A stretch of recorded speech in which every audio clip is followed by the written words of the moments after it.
ధనుస్సు రాశి వారు ఈ వారం దగ్గరగా ప్రయాణాలు చేయవలసిన అవసరాలు ఏర్పడుతూ ఉంటాయి. వ్యక్తిగతమైనటువంటి ఆరోగ్య విషయాల్లో చాలా జాగ్రత్తలు తీసుకోవాలి. అంతేకాకుండా అలసట లేకుండా ప్రశాంతంగా మీరు పనులు చేపట్టేటటువంటి ప్రయత్నం చేస్తూ ఉండాలి. ఎవరో ఒకరు ఏదో ఒక రకంగా మిమ్మల్ని ఇబ్బంది పెట్టేందుకు ప్రయత్నాలు చేస్తుంటారు.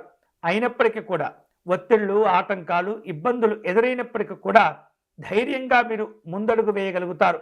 అలా వేయటం కూడా మంచిదే. ఆలోచన విధానాలను జాగ్రత్తగా రూపొందించుకుంటూ సమస్యల నుండి బయటపడగలుగుతారు. నిర్వహిస్తున్నటువంటి వ్యాపారాలు లావాదేవీల రూపంలో సంతోషాలను, లాభాలను కలగచేస్తుంటాయి. ఈ వారం విద్యార్థులకు శ్రమ పెరిగేటటువంటి సూచనలు కనిపిస్తున్నాయి. సాధ్యమైనంత వరకు అనవసరమైనటువంటి విషయాల్లో జోక్యం చేసుకోకూడదు. ముఖ్యంగా ఉద్యోగస్తులు ఈ అనవసరమైనటువంటి వివాదాలకు దూరంగా ఉండేటటువంటి ప్రయత్నం చేయండి. మీ పని ఏదో మీరు చూసుకుంటూ మీ లక్ష్యాలు ఏవో వాటిని చేరుకునేందుకు మీరు సమయాన్ని కేటాయించండి తప్ప అనవసరమైనటువంటి విషయాల్లో మీ మనస్సును కాస్త దూరంగా ఉంచేటటువంటి ప్రయత్నం చేయాలి.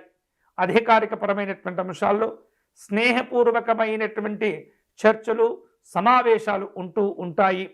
ప్రయత్న లోపాలు లేకుండా కొన్ని రకాల ఒప్పందాలను కుదుర్చుకుంటూ ఉంటారు.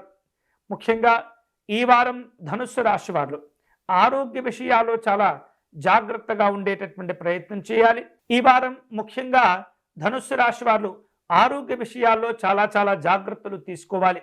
అన్ని రకాల ఆహారపు అలవాట్లను నియంత్రించుకోవటం, ఆహార విహారాదుల్లో జాగ్రత్తగా వ్యవహరించడం ద్వారా ఈ అనారోగ్య సంబంధమైనటువంటి భావనను మీరు తగ్గించుకోగలుగుతారు.